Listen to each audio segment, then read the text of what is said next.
រៀបសួរបងប្អូនកូនក្មួយទាំងអស់គ្នាស្វាគមន៍ចូលមកកាន់ page Food House ឬក៏ channel YouTube Food House ដូចគ្នាដែរសូមសួស្តីបងប្អូនកូនក្មួយទាំងអស់គ្នាថ្ងៃនេះខ្ញុំមានមុខម្ហូប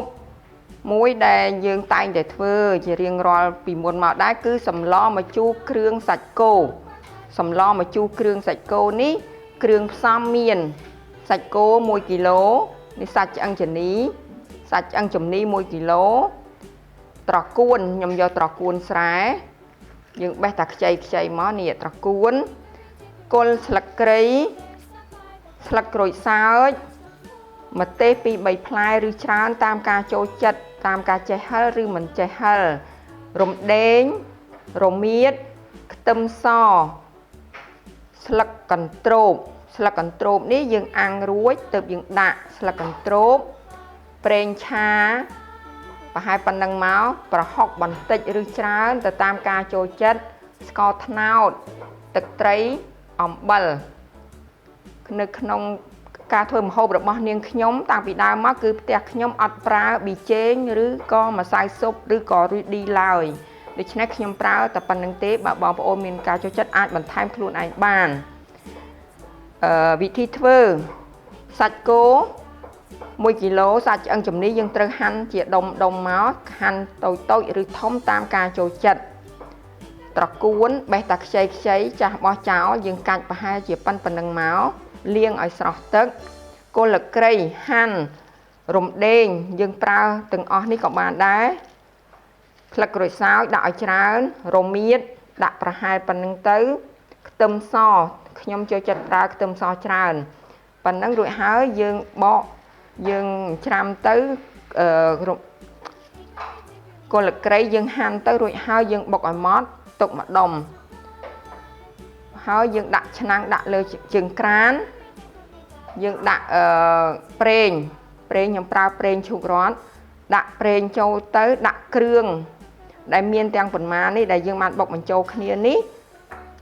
យកមកកកូរលើភ្លើងដាក់ប្រហុកបន្តិចឬច្រើនតាមការចូលចិត្តកកូរឲ្យឈ្ងុយរួចហើយទើបចាក់សាច់គោដែលយើងហាន់រួចហ្នឹងចូលយើងកូរលើភ្លើងឲ្យឡើងឈ្ងុយឲ្យវាចេញទឹកប្រៃអស់ហើយទើបយើងដាក់ទឹកត្រីបន្តិចដាក់ស្ករបន្តិចដាក់អំបិលបន្តិចសិនបានហើយយើងកកូរហើយយើងអស់ទឹកប្រៃយើងត្រូវថែមទឹកដើម្បីរំងាស់វាឲ្យផុយរំងាស់ទៅតាមការចូលចិត្តរបស់យើងផុយខ្លាំងឬផុយតិចរួចហើយយើងដាក់ត្រកួនដាក់ចូលតែ2អំពុះទៅបានហើយពេលដែលយើងដឹងថាល្មមអស់ហើយស្លឹកកន្ទ្រោបយើងយកទៅអាំងរួចយើងយកមកយើងអាំងរួចយើងបូតដាក់ក្នុងសម្លភ្លាមបិទភ្លើងជាការស្រេចដូច្នេះឥឡូវហ្នឹងយើងទៅការអនុវត្តទាំងអស់គ្នាណាទើបយើងដឹងថាច្បាស់ថាត្រូវធ្វើដូចម្តេចខ្លះតោះយើងនាំគ្នាអនុវត្ត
។